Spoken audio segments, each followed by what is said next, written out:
Friends, welcome to krishna-home-garden. Friends, இன்றைக்கி நம்மளோட தோட்டத்தில் ஒரு சூப்பரான ஒரு கிழங்கு அறுவடை நடக்க போகுது. வாங்க போய் அது என்ன கிழங்குன்னு பார்க்கலாம். ஃப்ரெண்ட்ஸ், இப்போ நம்ம மரவள்ளி கிழங்கு தான் அறுவடை பண்ண போகிறோம். இது வந்து நம்ம மேட்டு பாத்தி நான் போட்டதுக்கப்புறம் முதல்ல நடவு பண்ணது இந்த கிழங்கு தான். எனக்கு வந்து ஒரு 2 குச்சி தான் கிடச்சிது. அது ரெண்டையுமே இங்கே நடவு பண்ணியிருந்தேன். ஒரு சின்ன கவரில் நடவு பண்ணி வச்சுருந்தேன். அது ரொம்ப நாளாக நடவு பண்ணாமலே இருந்தது. அப்புறம் இந்த பாத்தியை போட்டு முதல்ல இதில் நடவு பண்ணது இந்த கிழங்கு செடியை தான்.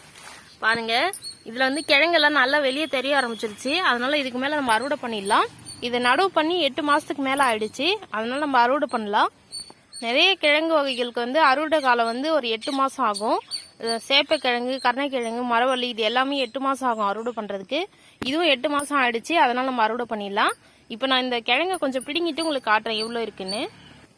இதில் வந்து கொஞ்சம் இலை சுருட்டல் பிரச்சனை வந்துருச்சு ஃப்ரெண்ட்ஸ். இது மட்டும் இல்லைன்னா இன்னும் நல்லா இருக்கும்னு நினைக்கிறேன். எப்படி இருக்குன்னு தெரியல, நம்ம எடுத்து பார்த்தா தான் தெரியும். இங்கே வந்து நல்லா தண்ணி பாய்ச்சிருக்கேன் நேற்று. அதனால் இப்போ பிடுங்கிறதுக்கு ரொம்ப ஈஸியாக தான் இருக்கும். நான் பிடுங்கிட்டு காட்டுறேன். ஃப்ரெண்ட்ஸ், ஒரு கிழங்கு செடியை மட்டும் பிடுங்கிட்டேன். பாருங்கள், ஓரளவுக்கு நல்லா வச்சுருக்கு கிழங்கு. இப்போ பாத்திக்கு இந்த சைடில் இருக்கக்கூடிய ஒரு கிழங்கு பார்க்கலாம். இது பாருங்கள், இவ்வளோ தூரம் வரைக்கும் கிழங்கு வந்திருக்கு.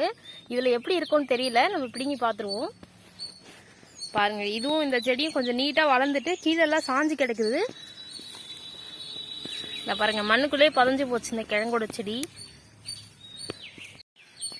ஃப்ரெண்ட்ஸ், இந்த செடி எப்படிங்கன்னா இதோட கிழங்கெல்லாம் உள்ளவே நின்றுச்சு. எல்லாத்தையும் நம்ம தோண்டி தான் எடுக்கணும் போல இருக்கு.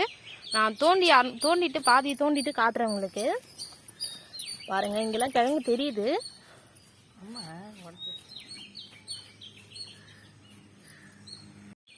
பாருங்க ஃப்ரெண்ட்ஸ், இதுலேயும் நல்லாவே கிழங்கு வந்திருக்கு.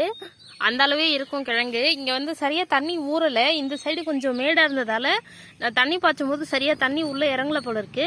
அதனால தான் பிடுங்கும் போது கிழங்கு அந்த குச்சி மட்டும் தனியாக உடஞ்சி வந்துருச்சு. இப்போ கிழங்கு ஒன்று தான் எடுக்கணும். ஃப்ரெண்ட்ஸ், பாருங்கள், ரொம்பவே சூப்பரான அறுவடை. இங்கே இருக்கிற கிழங்கு வந்து ஒரு 3லேருந்து 5 கிலோ இருக்கும்னு நினைக்கிறேன்.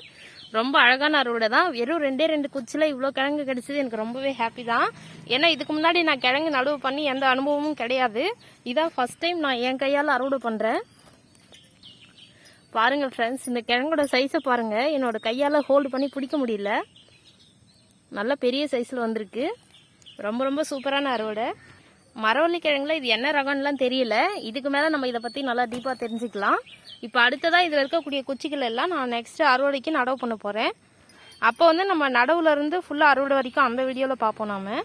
இப்போ இதை நான் நல்லா தண்ணியில் அலசிட்டு எப்படி இருக்குன்னு காட்டுறேன் ஃப்ரெண்ட்ஸ். நம்ம அறுவடை பண்ண கிழங்குகளை எல்லாத்தையும் மண்ணெல்லாம் கழுவிட்டு எடுத்துகிட்டு வந்து வச்சுருக்கேன்.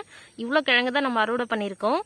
அந்த கிழங்கு செடியில் வந்து இலை சுருட்டல் பிரச்சனை இல்லைன்னா இன்னுமே கூட அதிக கிழங்குகள் அறுவடை பண்ணியிருக்கலாம் நாம்.